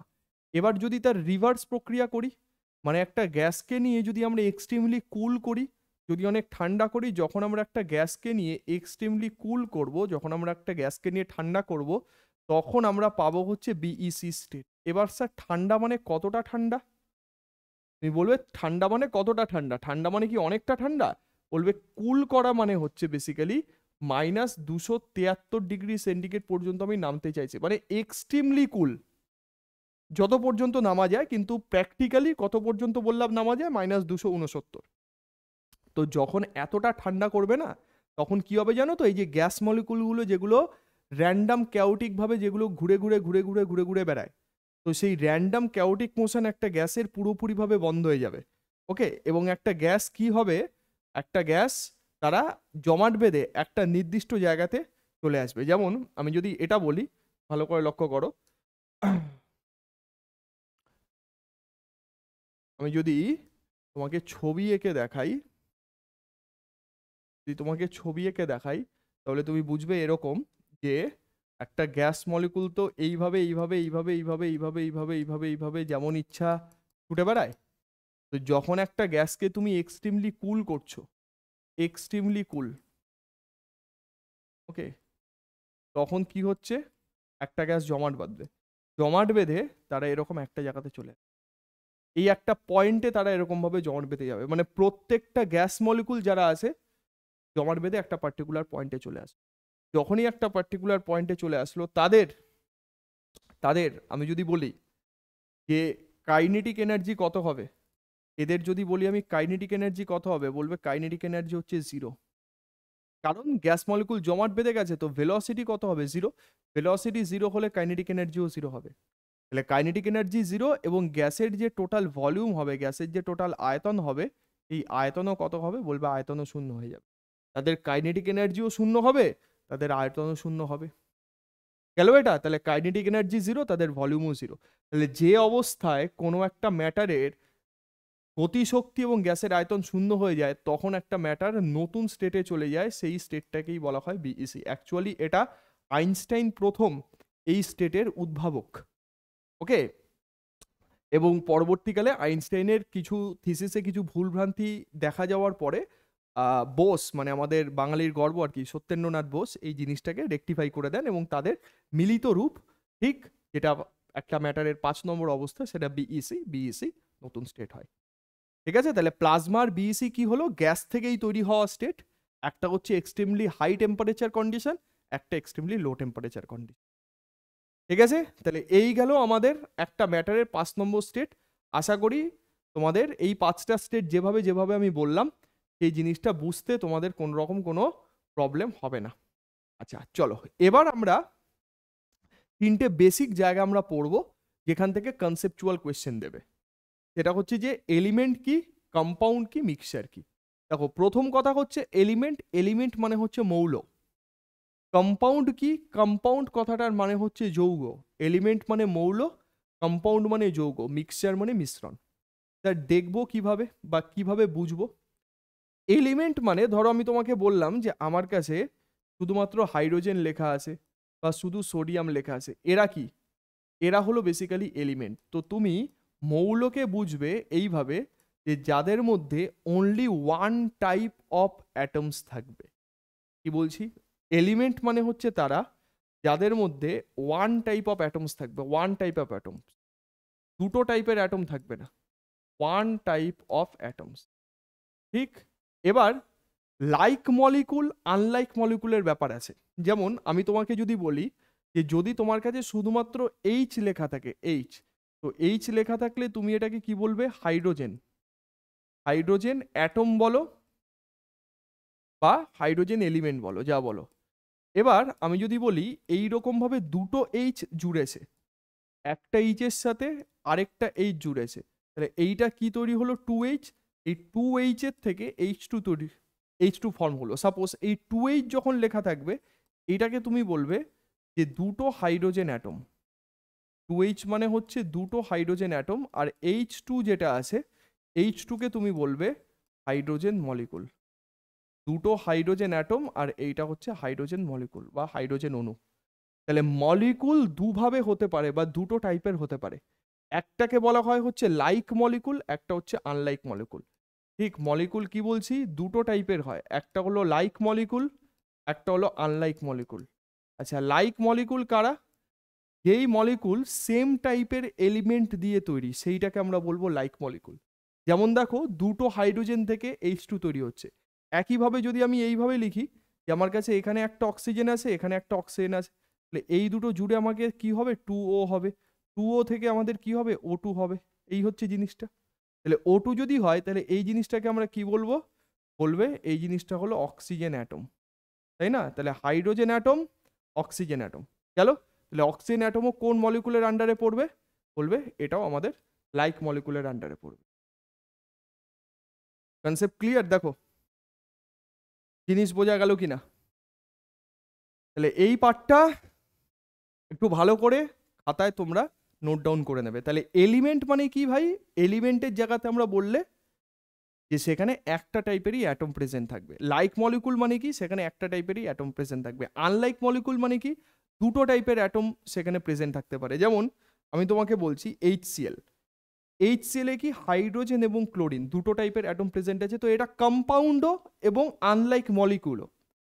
ঠিক আছে, কম্পাউন্ডের ডেফিনেশন আমি যাচ্ছি। ধর আমি বলছি NaCl, তো NaCl কি আনলাইক মলিকুল এবং এটা কম্পাউন্ডও। যেমন এই যে ছবিটা দেখো ভালো করে, এই যে হাইড্রোজেন বলছি, হ্যাঁ, এইটা হচ্ছে একটা এইচ, এইটা হচ্ছে একটা এইচ, এই দুটো এইচ জুড়ে যেটা তৈরি হয়েছে সেটা হচ্ছে এইচ টু। আবার এইটা একটা এইচ, এটা একটা এইচ, এই দুটো এইচ জুড়ে যেটা তৈরি হয়েছে এটাও হচ্ছে এইচ টু, এটাও এইচ টু, এটাও এইচ টু। এইটা একটা ও, এইটা একটা ও, এই দুটো ও জুড়ে যেটা তৈরি হয়েছে সেটাও হচ্ছে ও টু। ওকে, এটাও হচ্ছে ও টু গেল। তাহলে এইচ টু আর ও টু, তাহলে ও টু একটা লাইক মলিকুল, এইচ টু একটা লাইক মলিকুল। তাহলে হাইড্রোজেন আর অক্সিজেন বিক্রিয়া করে কি তৈরি করবে? ওয়াটার তৈরি করবে। ওয়াটার তৈরি করা মানে হচ্ছে এইদিকে এইচ, এইদিকে এইচ, এইদিকে ও, এটাও এইচ, এটাও এইচ, এটাও। ভালো করে বোঝো। তাহলে দুটো হাইড্রোজেন একটা অক্সিজেন, দুটো হাইড্রোজেন একটা অক্সিজেন। তাহলে এইচ টু ওতে মানে এই যে পার্টটা আছে, এই পার্টের মধ্যে আমি বলতে পারি যে মোর than one type of atom present. বলবে হ্যাঁ, কারণ হাইড্রোজেন আর অক্সিজেন দুটো টাইপের অ্যাটম তো এখানে প্রেজেন্ট আছে, তো obviously more than one type of atom, more than one type of atom present. ঠিক আছে, একের বেশি অ্যাটম তার মধ্যে প্রেজেন্ট আছে, one type of atom present. তাহলে more than one type of atom যদি প্রেজেন্ট থাকে, তাহলে এই জিনিসটাকে আমরা কি বলবো? বেসিক্যালি বলবে এই জিনিসটাই হলো আমাদের কম্পাউন্ড। কনসেপ্ট বোঝা গেল কি বলছি? তাহলে এলিমেন্টের মধ্যে একটা টাইপের অ্যাটম প্রেজেন্ট থাকবে, কম্পাউন্ডের মধ্যে একাধিক অ্যাটম প্রেজেন্ট থাকবে, মোর than one type of atom, 2 3 4 5 6 যা হতে পারে। ওকে, যেমন আমি যদি বলি যে ক্যালসিয়াম কার্বনেট CaCO3 ধরো এক্সাম্পল বললাম, তাহলে ক্যালসিয়াম কার্বনেট কার এক্সাম্পলের মধ্যে পড়বে? বলবে এটাও একটা কম্পাউন্ডের এক্সাম্পলের মধ্যে পড়বে। ক্যালসিয়ামের অ্যাটম আছে, কার্বনের অ্যাটম আছে, অক্সিজেনের অ্যাটম আছে, তাহলে more than one type of atom মানে তিনটে টাইপের অ্যাটম এর মধ্যে প্রেজেন্ট আছে, তাহলে এটাও কি হবে? এটাও কম্পাউন্ড হবে, যৌগ হবে। তাহলে এলিমেন্ট মানে মৌল আর যৌগ, এদের মধ্যে পার্থক্য আশা করি ক্লিয়ার। এবার মিক্সারের জায়গাতে আমি যাচ্ছি। যখন দুটো যৌগ একজন আরেকজনের সাথে মিশবে তখন তৈরি হবে বেসিক্যালি মিক্সচার।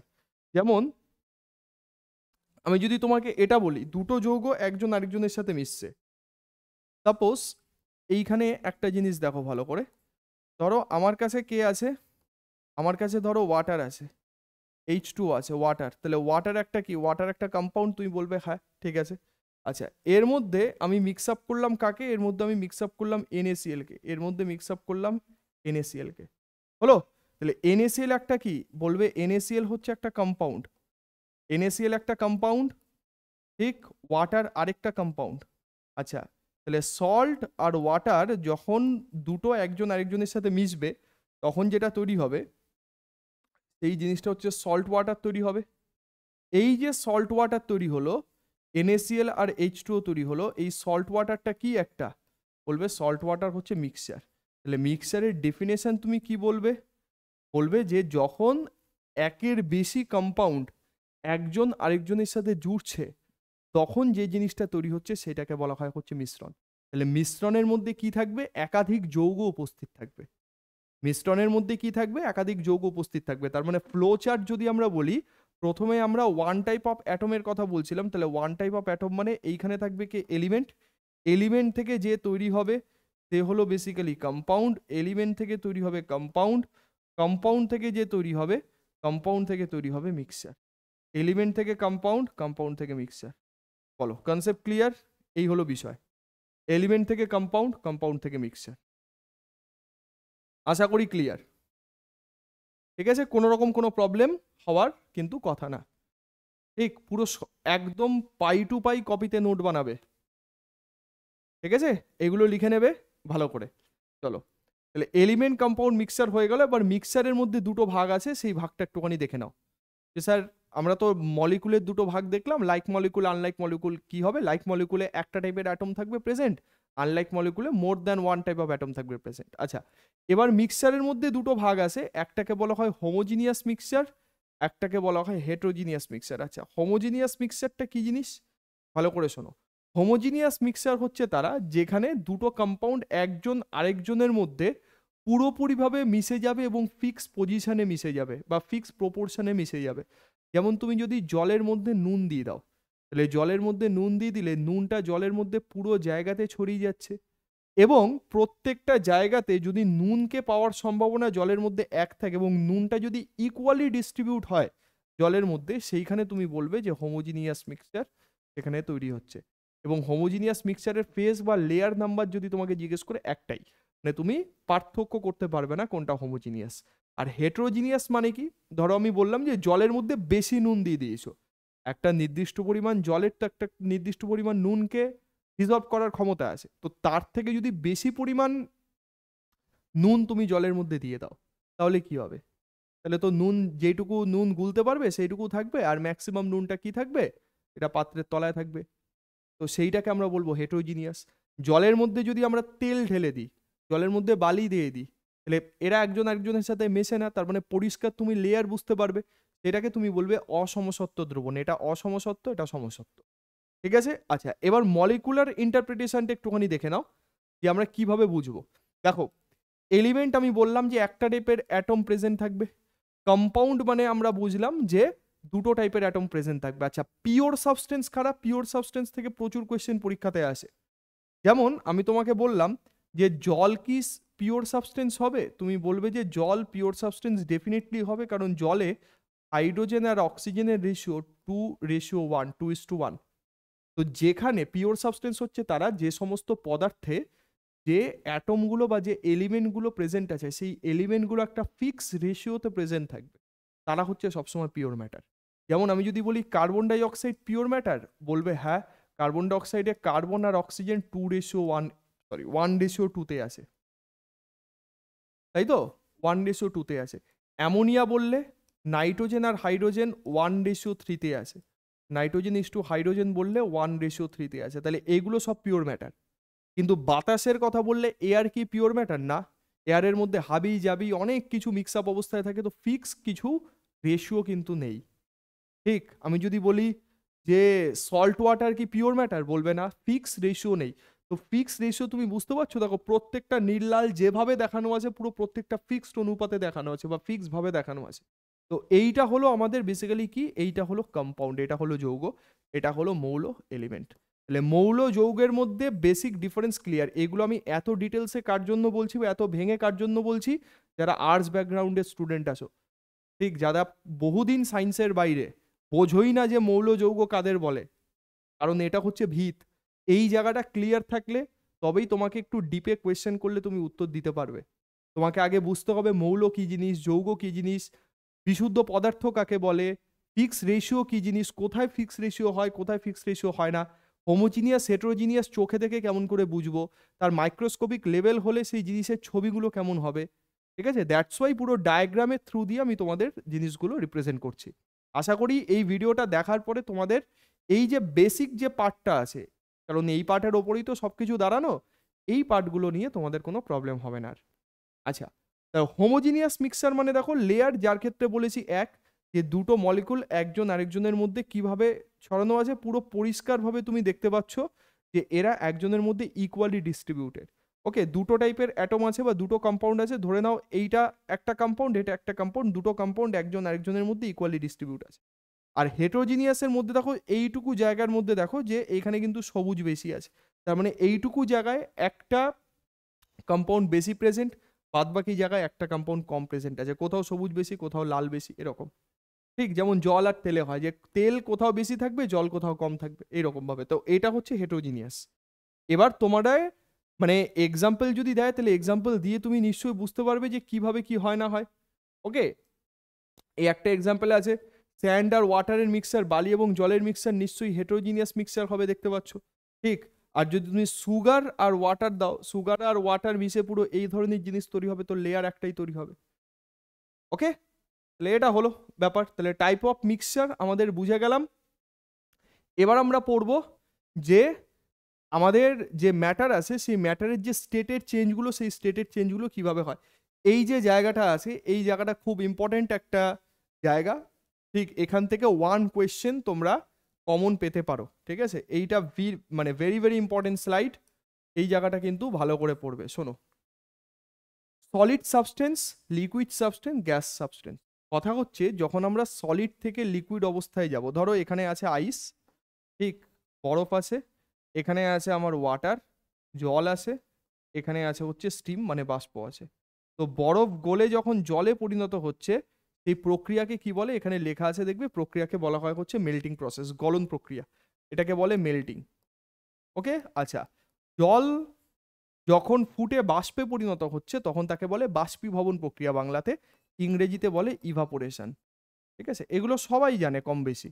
আচ্ছা, এবার ব্যাক প্রসেসে আসো, যখন গ্যাস থেকে জিনিসটা লিকুইডে আসছে সেটাকে বলে ঘনীভবন প্রক্রিয়া, ইংরেজিতে বলে কনডেনসেশন, কনডেনসেশন। ওকে, আচ্ছা, এবার লিকুইড জমাট বেঁধে কি হচ্ছে, সলিড অবস্থায় যাচ্ছে। তাহলে লিকুইড জমাট বেঁধে যখন সলিড অবস্থায় আসছে তখন তাকে আমরা বলবো সলিডিফিকেশন বা ফ্রিজিং। এটা হচ্ছে সলিডিফিকেশন, সলিডিফিকেশন গেল। গ্যাস। এবার এই চারটের মধ্যে থেকে আসার সম্ভাবনা তোমাদের কম, কারণ এগুলো সবাই জানে। এবার আমরা কি করছি, সলিড থেকে ডিরেক্ট জাম করে গ্যাসিয়াস স্টেটে চলে যাওয়া, সলিড থেকে ডিরেক্ট জাম করে গ্যাসিয়াস স্টেটে চলে যাওয়া, এই প্রসেসকে বলা হয় হচ্ছে সাবলিমেশন প্রসেস বা ঊর্ধ্বপাতন প্রক্রিয়া। ঠিক, এর এক্সাম্পল কি কি হবে, তুমি বলবে এর এক্সাম্পল, প্রথম এক্সাম্পল ক্যাম্ফর মানে কর্পূর, কর্পূরকে খোলা বাতাসে রাখলে তারা উড়ে চলে যায়, সলিড থেকে লিকুইড জাম করে ডিরেক্ট গ্যাসিয়াস স্টেটে চলে যায়। আর কি হবে স্যার, ন্যাপথালিন হবে। ঠিক আছে, ন্যাপথালিন, তো ন্যাপথালিনকেও তুমি দেখবে যে খোলা বাতাসে রাখলে তারা বাষ্প অবস্থায় চলে যায়। আর কি হবে, আয়োডিন। এই তিনটেই ভালো সাবলাইম সাবস্টেন্সের এক্সাম্পল এবং এরাই অপশানে বেশি থাকে, ক্যাম্ফর, ন্যাপথালিন, আয়োডিন। তাহলে সাবলিমেশন ঊর্ধ্বপাতন প্রক্রিয়া কি, সলিড থেকে ডাইরেক্ট গ্যাস। আচ্ছা, এবার গ্যাস থেকে ডিরেক্ট সলিড প্রসেস, সেটাকে বলা হয় হচ্ছে ডিপোজিশন প্রক্রিয়া। ডিপোজিশনের এক্সাম্পল কি হবে, তোমরা ড্রাই আইসের নাম সবাই জানো, ঠিক, শুষ্ক বরফের নাম সবাই জানো। ড্রাই আইস কি জিজ্ঞেস করলে এখনই বলবে যে স্যার ড্রাই আইস বারবার পরীক্ষাতে আসে, সেটা হচ্ছে solid carbon dioxide. Solid carbon dioxide কিভাবে তৈরি হয় তোমাদের আগেও জিনিস দেখিয়ে দিয়েছি, কার্বন ডাইঅক্সাইড গ্যাস থেকে, কার্বন ডাইঅক্সাইড গ্যাস থেকে কার্বন ডাইঅক্সাইড সলিড অবস্থায় যাচ্ছে। সলিড অবস্থায় যাচ্ছে মানে হচ্ছে এই জিনিসটা র্যাপিড কুলিং করতে হয়, বুঝতে পেরেছো? কার্বন ডাইঅক্সাইডে যাচ্ছে বলে এই জিনিসটা হচ্ছে র্যাপিড কুলিং করতে হয়। তাহলে গ্যাস থেকে ডিরেক্ট সলিড অবস্থায় র্যাপিড কুলিং। তাহলে তুমি বুঝতে পারছো যে এই প্রসেসটা হবে হচ্ছে ডিপোজিশন প্রসেস। আর আরেকটা নাম এর আছে, এই ডিপোজিশন ছাড়া আরেকটা কথাকে বলা হয় হচ্ছে হরফ্রস্ট প্রসেস। ডিপোজিশন বলতে পারো বা হরফ্রস্ট প্রসেস বলতে পারো, বাংলাতে যাকে সমীভবন প্রক্রিয়া বলা হয়। ঠিক আছে, বাংলাতে কি সমীভবন, ওটা যেমন ঊর্ধ্বপাতন ছিল, এইটা হচ্ছে সমীভবন প্রক্রিয়া। ঠিক আছে, সমীভবন। আচ্ছা, আরেকটা কোয়েশ্চেন পরীক্ষাতে দেয় যে দুটো গ্যাসের বিক্রিয়ায় একটা কঠিন পদার্থ উৎপন্ন হচ্ছে, তার একটা এক্সাম্পল। এটা নাম্বার 1। নাম্বার 2 কি? ধরো আমার কাছে অ্যামোনিয়া আছে, তো অ্যামোনিয়া কি স্টেটের মধ্যে পড়বে? বলবে গ্যাসিয়াস স্টেট। অ্যামোনিয়া হলো গ্যাস। আর HCl লিখলাম, HCl মানে হচ্ছে হাইড্রোজেন ক্লোরাইড, হাইড্রোজেন ক্লোরাইডও গ্যাস। তাহলে দুটো গ্যাসকে আমরা যখন মেশাবো না, একটা এন্ডোথার্মিক কেমিক্যাল রিয়াকশন হবে, যেটাকে বাংলাতে বলে তাপগ্রাহী বিক্রিয়া। বিক্রিয়া মাধ্যম তোমার মানে অ্যাটমসফিয়ার কি হবে? ঠান্ডা হয়ে যাবে, অ্যাটমসফিয়ার থেকে তারা তাপ নেবে। অ্যামোনিয়াম ক্লোরাইড, যেটাকে বলা হয় ইংরেজিতে স্যাল অ্যামোনিয়াক, ঠিক, বা বাংলাতে বললে, ঠিক আছে, বাংলাতে বললে এটা হবে হচ্ছে নিশাদল। বাংলাতে বললে বলা হয় নিশাদল। তো নিশাদল কি জিনিস? বলবে অ্যামোনিয়াম ক্লোরাইড। এই অ্যামোনিয়াম ক্লোরাইড কি হয় জানো তো? ডেন্স হোয়াইট ফিউমস, একদম সাদা কালারের একটা ধোঁয়া তৈরি হয়, জমাট বেঁধে যায়। যখনই অ্যামোনিয়া গ্যাসকে হাইড্রোজেন ক্লোরাইড গ্যাসের সংস্পর্শে আনবে, তখন একটা ডেন্স হোয়াইট ফিউমস তৈরি হয়। তো এটাও তো গ্যাস থেকে সলিড রিয়াকশন, তো এটাও আমাদের ডিপোজিশনের মধ্যে পড়বে। ওকে, তাহলে ডিপোজিশন বা সমীভবন প্রক্রিয়া হলো এই ধরনের প্রক্রিয়া। আশা করি ক্লিয়ার, কোনো প্রবলেম নেই, জিনিস বুঝতে পেরেছো? এইগুলো শর্ট নোটে বানিয়ে নেবে, এগুলো স্লাইডের মধ্যে কিন্তু মানে টাইপিংয়ে লেখা নেই, এগুলো আমি হাতে লিখে দিচ্ছি। তো কেমন লাগলো সায়েন্স? অবশ্যই মানে জিনিসটা পড়ে, জিনিসটা বুঝে কেমন লাগলো সেই জিনিসটা অবশ্যই আমাকে বলবে। ওকে, এবার আর দুটো কনসেপ্ট, ছোট্ট ছোট্ট কনসেপ্ট আমরা ম্যাটারের দেবো, তাহলে মোটামুটি স্টেটস অফ ম্যাটার জায়গাটা বা বেসিক কেমিস্ট্রির যে জায়গাটা, যেগুলো কনসেপচুয়াল জায়গা, ঠিক আছে, সেগুলো তোমাদের কাছে ক্লিয়ার হয়ে যাবে। আচ্ছা, কি কি সেই জায়গা? সেটা হচ্ছে আমাদের ফিজিক্যাল চেঞ্জ এবং কেমিক্যাল চেঞ্জ। দেখো, ভৌত পরিবর্তন এবং রাসায়নিক পরিবর্তন, এটা সবাই জানো। ভৌত পরিবর্তন মানে ফিজিক্যাল, মানে একটু আগে আমরা বললাম এক্সটার্নাল, যে বাইরে থেকে কোনো একটা ম্যাটারের দেখে আমি কি বুঝতে পারছি, সেটা হচ্ছে আমার ভৌত পরিবর্তন। রাসায়নিক পরিবর্তন মানে কি? যখন একটা ম্যাটার কেমিক্যাল রিয়াকশনের সাথে ইনভলভ থাকবে, সেইটা হবে রাসায়নিক পরিবর্তন। ভৌত পরিবর্তন কি টাইপের হয়? বলবে ফিজিক্যাল চেঞ্জ হচ্ছে রিভার্সেবল চেঞ্জ, নতুন কোনো ম্যাটার তৈরি হবে না। রিভার্সেবল মানে একটা স্টেট থেকে আরেকটা স্টেটে চলে গেলেও তাকে ব্যাক করে আবার ফিরিয়ে আনা যাবে। ওকে, এবং সাবস্টেন্সের যে ডেস্ট্রয়, সেই ডেস্ট্রয় কখনো হবে না। ঠিক আছে, যে আমাদের ডিফারেন্ট স্টেট তৈরি হবে, does not destroy the produce the new one, no chemical composition, কোনো কেমিক্যাল রিয়াকশনের কোনো ব্যাপার স্যাপার থাকবে না। এইগুলো হলো ফিজিক্যাল চেঞ্জ বা ফিজিক্যাল প্রপার্টিসের মধ্যে মেনলি পড়বে। যেমন এক্সাম্পল যদি আমি বলি, যে বরফ গলে জলে পরিণত হয়, এক্সাম্পল হাজারো একটা হয়। আমি যেটা বলছি এক্সাম হলে সেটা নাও আসতে পারে, কিন্তু কনসেপ্ট মাথায় রাখলে তোমার কোনটা ফিজিক্যাল চেঞ্জ কোনটা কেমিক্যাল চেঞ্জ তুমি দেখেই বুঝতে পারবে। ধরো আমি বললাম যে জল জমে বরফে কনভার্ট হওয়া, তো জল জমে বরফ হচ্ছে, বরফ গলে তো আবার জল হয়, তাহলে দুটো দিকই হয়, তাহলে এটা ফিজিক্যাল চেঞ্জের মধ্যে পড়বে। ওকে, এই যে আইস থেকে আইস কিউব মেল্ট, এটা ফিজিক্যাল চেঞ্জ। বাটার থেকে বাটার মেল্ট, বাটার মেল্ট করে গেল, একে আবার ফ্রিজের মধ্যে ঢুকিয়ে দাও, আবার জমাট বেঁধে বাটার হয়ে যাবে। তার মানে স্টেটের শুধুমাত্র চেঞ্জ হবে। ফিজিক্যাল চেঞ্জে কি হয়? নতুন ম্যাটার কোনো কিছু তৈরি হয় না, একটা ম্যাটারের যে স্টেট আছে, যে সলিড থেকে লিকুইড, লিকুইড থেকে গ্যাস, গ্যাস থেকে লিকুইড, এই স্টেটগুলো চেঞ্জ হবে, কোনো কেমিক্যাল রিয়াকশন এর সাথে অ্যাসোসিয়েটেড থাকবে না। যেমন আমি যদি কেমিক্যাল চেঞ্জের কথা বলি, রাসায়নিক পরিবর্তন, স্টেটের চেঞ্জ হবে, নতুন প্রোডাক্ট তৈরি হবে, ইররিভার্সেবল চেঞ্জ হবে, একটা জায়গা থেকে আরেকটা জায়গাতে চলে গেলে ব্যাক করে আর কখনো ফিরে আসবে না। এইগুলো হচ্ছে কেমিক্যাল চেঞ্জের মধ্যে পড়ে। যেমন ধরো নেইল আছে, মানে পেরেক, পেরেকে যদি মরচে ধরে যায়, মরচে কখন ধরে? বলবে জল আর বাতাসের যে অক্সিজেন আছে, এদের প্রেজেন্সে মরচে ধরে যায়। মরচের ফর্মুলা কি? বলবে Fe2O3.XH2, এটা হলো মরচের ফর্মুলা। তো এদের প্রেজেন্সে মরচে ধরছে, তো মরচে ধরা পেরেক থেকে কি আবার নর্মাল পেরেক কখনো আসবে? বলবে না। মরচে ধরলে ওজন বেড়ে যায়, অক্সিডেশন রিয়াকশন হয়। ঠিক আছে, তাহলে এটা কেমিক্যাল চেঞ্জ হবে। তুমি বলবে ডব থেকে ব্রেড আমি তৈরি করে নিয়েছি, যে রুটি থেকে তোমার একটা এই রুটি মানে এই যে তোমার বেসিক্যালি ডবকে কি বলা হয় যেটা দিয়ে বেলে আর কি, তো সেইটা দিয়ে রুটি তৈরি করা হয়ে গেছে, তো রুটি থেকে কি আর এই জিনিস ব্যাক করে আসবে ফিরে? বলবে না। এইগুলো কেমিক্যাল চেঞ্জ। ধরো বাজি বললাম, তো বাজির মধ্যে ম্যাগনেসিয়াম থাকে আমরা জানি, তো ম্যাগনেসিয়ামকে বাতাসে পোড়ালে তৈরি হয় ম্যাগনেসিয়াম অক্সাইড। তো একবার ম্যাগনেসিয়াম অক্সাইড তৈরি হয়ে গেলে কি সেই ম্যাগনেসিয়াম অক্সাইড থেকে আবার ম্যাগনেসিয়াম ব্যাক করে আসবে? বলবে না। তাহলে এইগুলো কেমিক্যাল চেঞ্জ। এবার বার্নিং অফ ক্যান্ডেল, মোমবাতির দহনটা বারবার পরীক্ষাতে আসে।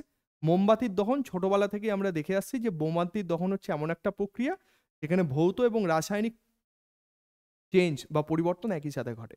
যেমন মোমবাতি জ্বালালে, জ্বালানো মানে কোনো জিনিসের সাথে অক্সিজেন কম্বিনেশন হচ্ছে, কোনো একটা ম্যাটারের সাথে অক্সিজেন কম্বিনেশন হচ্ছে, অক্সিজেন কম্বিনেশন হচ্ছে মানেই সেখানে কেমিক্যাল রিয়াকশন অ্যাসোসিয়েটেড, যেখানে কেমিক্যাল রিয়াকশন আছে সেখানে আমাদের কেমিক্যাল চেঞ্জ হবেই। আর মোমবাতি জ্বললে আবার নতুন মোমবাতি তৈরি হয়, তাহলে সেটা ভৌত পরিবর্তন। তাহলে তোমাকে ভৌত আর রাসায়নিক পরিবর্তনের আইডিয়াটা আমি দিয়ে রাখলাম যে ভাই এটা হলো আইডিয়া। এবার এই আইডিয়ার উপরে ভর করে তোমাকে যে কোয়েশ্চেন যেভাবে দেবে তুমি বলবে। যেমন ফাইন্ড দ্য অড ওয়ান এইভাবে আসতে পারে, which of the following is chemical change, which of the following is physical change, এইভাবে জিনিস আসতে পারে। ওকে, তাহলে আশা করি জিনিসটা ক্লিয়ার। তাহলে স্টেটস অফ ম্যাটার আমাদের কমপ্লিট। এবার ঝটপট আমরা কি করব, 10টা এমসিকিউ আমরা পিওয়াইকিউ সলভ করে নেব, তাহলে আমাদের জিনিসটা কমপ্লিট হয়ে যাবে। চলো, প্রথম কোয়েশ্চেন আমাদের যেটা বলছে যে which of the following statement is incorrect. Incorrect statement কোনটা খুঁজতে বলেছে? Particle of matter very very small, ঠিক আছে, এটা ভেরি ভেরি স্মল তো হয় ডেফিনেটলি। বলবে particles of matter attract one another, একজন আরেকজনকে অ্যাট্রাক্ট করে, ভেরি ভেরি মানে ঠিক আছে। The particles of some of the material are moving constantly, obviously some of the material moving constantly. Gaseous সাবস্টেন্সের কথা যদি বলি, তাহলে গ্যাসিয়াস সাবস্টেন্সের পার্টিকেলগুলো কনস্ট্যান্টলি মুভ করে না? ডেফিনেটলি করে। বাট কি বলছে? The particles of all material have space between them. সলিডের মধ্যে স্পেস থাকে? সলিডের মধ্যে স্পেস থাকে না। তাহলে ইনকারেক্ট স্টেটমেন্ট খুঁজতে বলেছে, option number D will be correct answer, incorrect. তো এই ধরনের প্রশ্নগুলো কি ধরনের প্রশ্ন? জাজমেন্টাল কোয়েশ্চেন, তোমাকে জাজ করে কনসেপ্ট বুঝে আনসার দিতে হবে।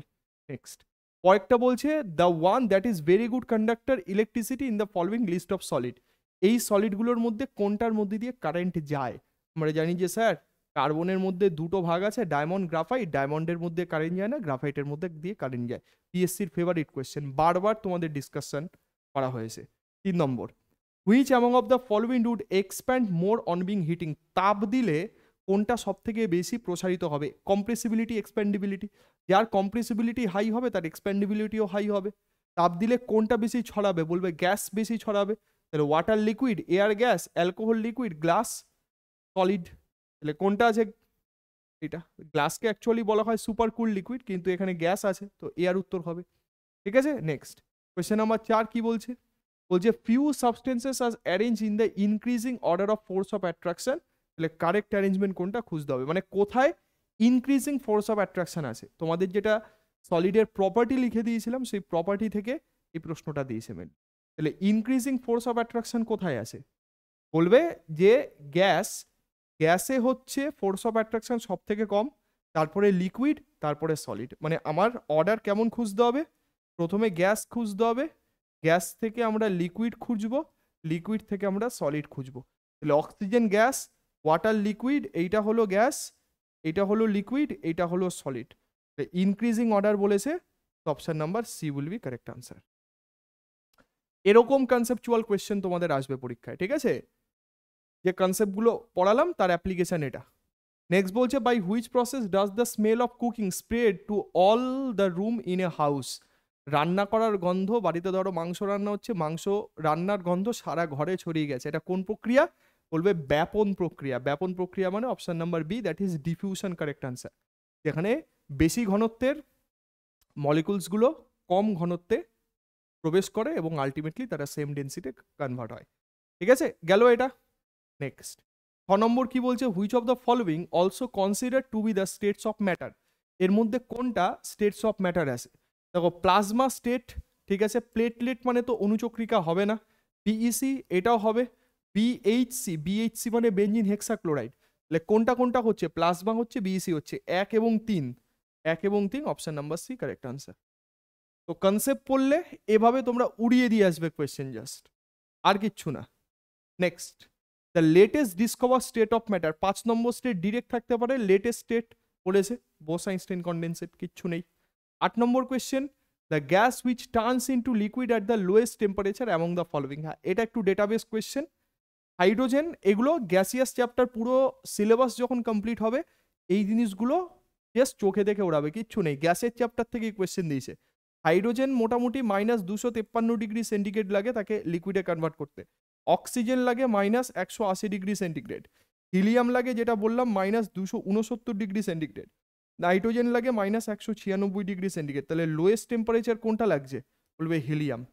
তোমাদের ক্লাসেই আজকেই বলা হয়েছে না, লিকুইড হিলিয়াম পাওয়া যায় যে বিইসি বলার সময়, যে প্র্যাকটিক্যালি আমরা যত পর্যন্ত লোয়েস্ট নামতে পারি -269, এটা। Okay, next question number 9, which among of the following is pure matter. দেখো পিওর ম্যাটারকে ভাই কার্বন ডাই অক্সাইড আছে, ব্রাস কথাটার মানে হচ্ছে পিতল, পিতলের মধ্যে কি থাকে জানো? তামা থাকে এবং দস্তা থাকে, কপার এবং জিঙ্ক থাকে, ঠিক। এয়ার মানে তো তোমার মিক্সচার হিসেবে থাকবে, ঠিক। এলপিজি মানে গ্যাস সিলিন্ডার, এটাও মিক্সচার, তার মানে এই তিনটে জিনিস কি হবে? মিক্সচার হবে। কম্পোজিশন ফিক্স থাকে কার মধ্যে? বলবে কার্বন ডাই অক্সাইডের মধ্যে, যেটা আমি বললাম কার্বন আর অক্সিজেনের রেশিও 1:2 থাকবে, তাহলে কার্বন ডাই অক্সাইড অবভিয়াসলি আমাদের হবে পিওর ম্যাটার, ঠিক আছে। এইভাবে উত্তর করতে হয়, ঠিক। 10 নম্বরের question, last, which one of the following mixture is homogeneous. তার মানে কোনটাকে মেশালে লেয়ার একটাই হবে? স্টার্চের সাথে সুগার মিশবে, অ্যালকোহলের সাথে ওয়াটার, গ্রাফাইটের সাথে চারকোল, নাকি ক্যালসিয়াম কার্বনেটের সাথে ক্যালসিয়াম বাইকার্বনেট। তুমি বলবে যে স্যার অ্যালকোহল ওয়াটার মিক্সার তো আমরা কম বেশি সবাই দেখেছি, নিশ্চয়ই দেখেছো। তাহলে অ্যালকোহল আর ওয়াটার মিক্সারকে যদি তুমি মেশাও, এগুলো প্র্যাকটিক্যাল সেন্স থেকে, আমি বললাম না যে আমি তোমাকে কনসেপ্ট শিখিয়ে দিলাম, কিন্তু প্র্যাকটিক্যাল সেন্স থেকে দৈনন্দিন জীবনে আমরা যেগুলো দেখি সেখান থেকে কোয়েশ্চেন আসবে। তো অ্যালকোহল ওয়াটারের মিক্সার পুরোপুরিভাবে অ্যালকোহল ওয়াটারের মধ্যে মিক্স আপ হয়ে যায়, তাহলে অ্যালকোহল ওয়াটার মিক্সার হবে কারেক্ট আনসার, ঠিক আছে। তার মানে এইটা হোমোজিনিয়াস, বাদ বাকি সব কটাতে লেয়ার তৈরি হবে, এটাতেও এটাতেও এটাতেও লেয়ার তৈরি হবে, প্রত্যেকটা হেটেরোজিনিয়াস মিক্স। তো এই গেল আমাদের স্টেটস অফ ম্যাটার। আশা করি সেশন প্রথম থেকে শেষ পর্যন্ত তোমরা যদি কেউ দেখো একদম কপি পেন নিয়ে, এরপরে তোমাদের আর কোনো এই চ্যাপ্টারে ডাউট থাকার কথা নয়। দরকার হলে বারবার ভিডিও দেখবে, বারবার রিভিশন করবে সেই জিনিস। ওকে, নেক্সট ভিডিওতে আবার সবার সাথে দেখা হবে। থ্যাংক ইউ সো মাচ, সবাই ভালো থেকো, সুস্থ থেকো, ঠিক আছে, এবং পড়তে থাকো। সেশন কেমন লাগলো অবশ্যই তোমরা জানাবে, তোমাদের কোন কোন চ্যাপ্টার দরকার সেটাও জানাবে, কোনো টপিকে যদি ডাউট থাকে কনসেপচুয়াল টপিকে সেটাও জানাবে, সেইটা দেখে আমি আবার নেক্সট ভিডিওতে তোমাদের চ্যাপ্টার কমপ্লিট করাবো। ওকে, বা টপিক কমপ্লিট করাবো, কনসেপচুয়াল টপিক মেনলি, যেই টপিকগুলো কনসেপ্ট আছে যেগুলো বুঝতে হবে, ডেটাবেস টপিক কিন্তু নয়। Thank you so much, next ভিডিওতে দেখা হচ্ছে সব।